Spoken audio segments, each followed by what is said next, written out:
वफ़ाक़ी हुकूमत पाबंदी मरियल तंज़ीम जा मुतालबा मञण खां इनकार करे छॾियो। हर सूरत में रियासत जी रट क़ाइमु रखण जो फ़ैसिलो।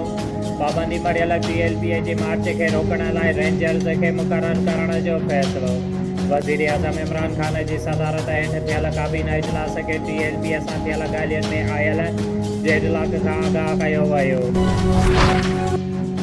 PDM सरबराह मौलाना फज़ल रहमान पारां पाबंदी मरियल PLP जे मार्च ते पुलिस तशद्दुद जी मज़म्मत। फज़ल रहमान चयो आहे त TLP जो नवाज़ शरीफ़ ख़िलाफ़ एहतिजाज दुरुस्त हुयो त हाणे ग़लति कीअं थी वियो।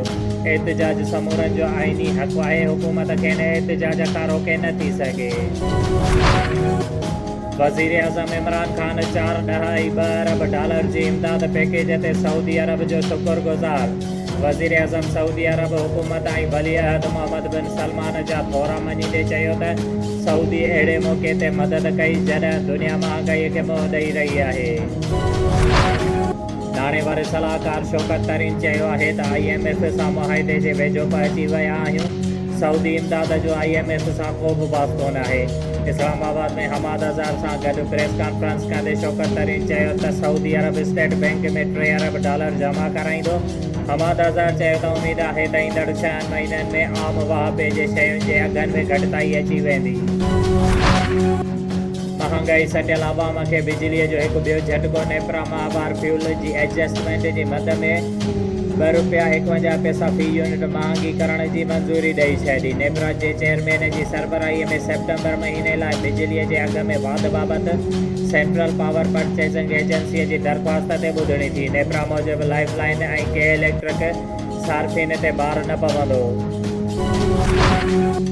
वालारियल कश्मीर ते भारती कब्ज़े ख़िलाफ़ पाकिस्तान समेत सॼी दुनिया में कारो ॾींहुं मल्हायो वियो। कश्मीरियुनि सां एकता जे इज़हार लाइ इस्लामाबाद में परॾेही वज़ारत खां D चौक ताईं रैली।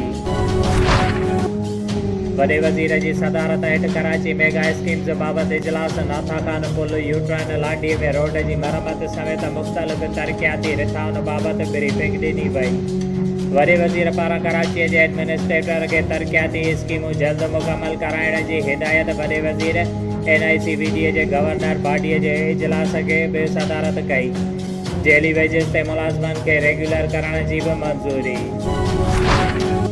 मज़दूर union irrigation and power department Nusrat division शहीद बेनज़ीराबाद पारां पंहिंजे जाइज़ मुतालिबनि लाइ नवाब शाह प्रेस क्लब अॻियां सूबाई general secretary Rano Khan Jatoi.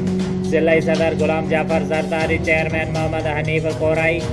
Division Nawab Shah जे अॻुवाणीअ में नवाब शाह प्रेस क्लब अॻियां एहतिजाजी मुज़ाहिरो कयो वियो। उन मौक़े ते अॻुवाणनि चयो त नुसरत डिवीज़न इरिगेशन ऐं दाद डिवीज़न शहीद बेनज़ीराबाद जे 700 मुलाज़िमनि नंढनि वॾनि मुलाज़िमनि खे सन कोटा ॾिनी वञे। फ़ौदी कोटा जो उपराडो आसान तरीक़े सां कयो वञे। इरिगेशन जे मुलाज़िमनि खे ग्रुप इंश्योरेंस ॾिनी वञे।